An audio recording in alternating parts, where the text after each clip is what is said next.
अमल ही नहीं बताते हैं, फजाइल बताते हैं। अमल नहीं बताते, आमाल नहीं बताते, बल्कि फजाइल बताते। तो पहले अहकाम मसाइल बताएं, बाद में फजाइल बताएं। और ईमान पहले होना चाहिए इन सब से पहले ईमान।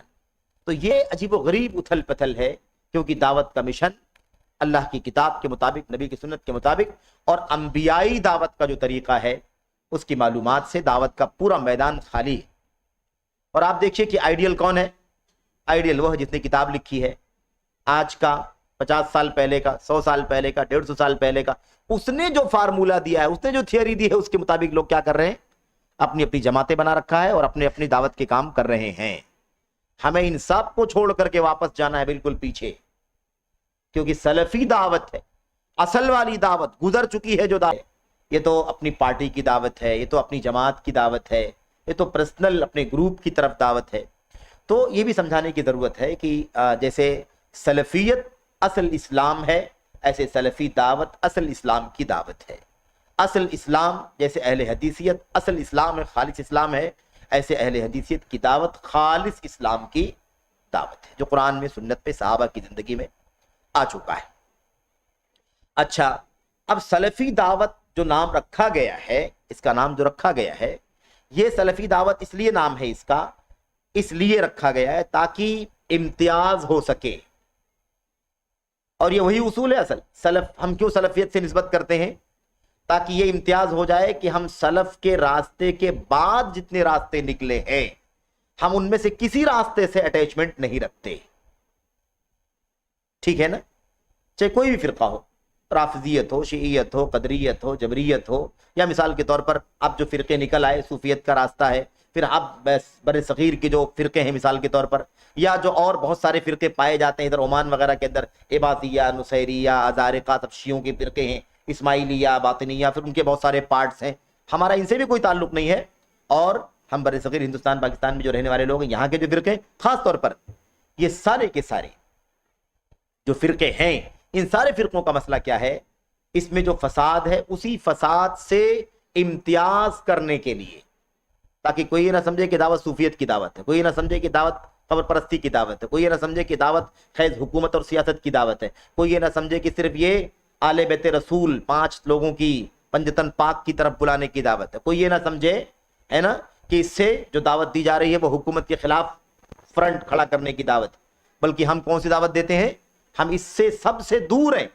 तो इन्हीं सब से इम्तियाज करने के लिए, अलग थलग करने के लिए, ताकि फर्क मालूम पड़े सबको, हमने इस दावत का नाम सलफी दावत रख दिया है। यानी वो पुरानी वाली दावत जो अल्लाह की किताब में, नबी की सुन्नत में है, उसकी दावत सलफ ने जिसकी दावत दी है। तो कहते हैं कि इसीलिए सलफी दावत को सलफी दावत कहा गया, ताकि इम्तियाज हो जाए बिदअत वाली दावतों से, बिदअत वाली दावतों से। नई दावतें जितनी हैं जिसका इस्लाम में कोई ताल्लुक नहीं है, जाहिर इस्लाम में शिर्क की कहाँ दावत है, बुत परस्ती की कहाँ दावत है, इस्लाम में शख्सियत परस्ती की कहाँ दावत है, इस्लाम में आले बैत रसूल के नाम पर एक फिरका बना लेने की कहाँ दावत है, इस्लाम में सूफियत की, वहम परस्ती की और कश्फो करामात की, बेदलील मतलब जो करामतें बयान की जाती हैं, औलिया का जो मकाम बयान किया जाता है, अल्लाह के मकाम में दाखिल कर दिया जाता है, इसकी दावत कहाँ है इस्लाम के अंदर? इस्लाम में शख्सियत की दावत कहाँ है? इस्लाम में इमामों और उलमा और अपने बड़ों की तरफ उनसे जोड़ने की दावत कहाँ है? इस्लाम में मुसलमानों को काफिर कहने की दावत कहाँ है? इस्लाम में मुस्लिम हुक्मरानों के खिलाफ बगावत करने की दावत कहाँ है? इस्लाम में अहले इल्म और अहले इल्म से दूर करने की दावत कहाँ है? जाहिर है कि सब दावतें क्या है? ये सब दावतें बिदअत की दावतें, बिदअत है ये सब। क्या है? बिदअत है। तो क्या कहा कि उनसे अलग करने के लिए इस दावत को सलफी दावत कहा गया है। इसलिए कोई इसको फिरका ना कहे, कोई इसको अपनी पार्टी की दावत ना कहे, ये इल्जाम होगा हमारे ऊपर अगर कोई ये बात कहेगा। अच्छा, आप कहते हैं कि ये जो सलफी दावत जिसका नाम रखा गया है, ये चंद उसूलों पर कायम है। ये सलफी दावत क्या है? इसके कुछ उसूल हैं, कुछ पिलर्स हैं, यानी ये चंद चीजें खास हैं जिसके ऊपर सलफी दावत का दारो मदार है। ये एकदम बुनियादी चीजें हैं सलफी दावत की, एकदम बुनियादी चीज। तो और ये जो उसूल बयान किए गए सलफी दावत के, ये सलफी दावत के उसूल इसलिए बयान किए जा रहे हैं ताकि इसकी बुनियाद पर हमारी समझ में ये आ जाए कि ये सलफी दावत जितने लोग सिराते मुस्तकीम से हटे हुए हैं, بھٹکے ہوئے ہیں، اس سے تھوڑا دور ہیں، زیادہ دور ہیں، یا پورے طور پر اس سے برگشتہ ہیں، ایسے لوگوں کو ہم اپنی دعوت سے بالکل الگ تھلگ اور نمایاں کر سکیں، یہ دعوت اس کی ہے اور یہ لوگ صراط مستقیم سے ہٹے ہوئے لوگ ہیں، فلاں ہے فلاں ہے فلاں ہے فلاں فلاں، اتنی ساری دعوتیں دنیا کے اندر ہیں، لیکن یہ ساری کی ساری دعوتیں صراط مستقیم سے ہٹی ہوئی. اسی لیے ہم نے اس دعوت کو جو خالص اسلام کی دعوت ہے اس کا نام سلفی دعوت رکھا ہے، تاکہ اس کے لفظ سے، اس کے نام سے پتہ چلے کہ یہ دعوت کہیں بیچ میں نہیں رکتی، نہ 200 سال پہلے سے شروع ہوئی، نہ 300 سال سے پہلے سے شروع ہوئی، نہ 400 500 600 800 کبھی شروع نہیں ہوئی. یہ دعوت کب سے چل رہی ہے؟ جب سے سلف صحابہ، اللہ کے نبی صلی اللہ علیہ وسلم اور آپ کے صحابہ ہیں، جو ان کی دعوت تھی وہی یہ دعوت. تو ہماری عمر اگر کوئی پوچھے، ہماری دعوت کے کوئی عمر پوچھے، تو اس کو یہ جان لینا چاہیے کہ ہماری عمر ہمارے نام میں چھپی ہوئی ہے، ہماری عمر ہمارے نام میں. مجھے یاد پڑتا ہے کہ شیخ محمد بن رمضان حاجری حافظ اللہ، جو ابھی اس وقت الحمدللہ بڑے علماء میں سے ہیں، سلفیت کے علم برداروں میں سے ہیں، اور اس کے مطلب جری اور بے باک علماء میں سے ہیں. ان سے کسی نے پوچھا کہ تمہارا عقیدہ کیا ہے، تمہارا منہج کیا ہے؟ تو انہوں نے کہا کہ ہمارا عقیدہ منہج جانتے ہو تو ہمارے ملک کا شعار دیکھ لو. ملک کا شعار یعنی فلیگ جو ہے، جھنڈا، اس میں کیا لکھا ہوا ہے؟ لا الہ الا اللہ محمد الرسول اللہ. یہی ہمارا منہج ہے. تو کہا منہجنا فی شعارنا، دعوتنا فی شعارنا، عقیدتنا فی شعارنا. ہماری عقیدہ، ہمارا عقیدہ، ہمارا منہج، ہماری دعوت، جس کو دیکھنا ہمارا شعار دیکھ لے. اور شعار میں جو ہے وہی ہمارا منہج ہے، وہی ہماری دعوت، وہی ہمارا مشن. تو ایسے ہی جس کو ہماری عمر جاننا ہو کہ ہم کب سے آئے ہیں، ہمارا نام دیکھ لیں، اہل الحدیث. جب سے حدیث تب سے اہل الحدیث. جب سے جس کو سلف کہا جاتا ہے، جب سے وہ ہیں تب سے ہم اس دعوت کے علم بردار ہیں.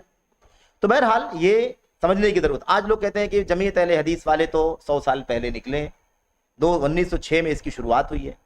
تو میرے بھائیو، جمعیت کمیٹی ہندوستان جیسے ملک میں رہنے کے لیے رجسٹریشن ہونا اور ادارے کی شکل دینا اور اس کی باڈی بننا، اس حیثیت سے تو یہ تو 1906 ہے. لیکن اہل الحدیث کی دعوت، اہل الحدیث کی دعوت کہہ رہے ہیں، سلفیت کی دعوت کہہ رہے ہیں، یا جمعیت اہل حدیث کے نام سے ہندوستان کے جو رجسٹریشن کا جو نظام ہے اس میں رجسٹریشن کی بات کرتے ہیں.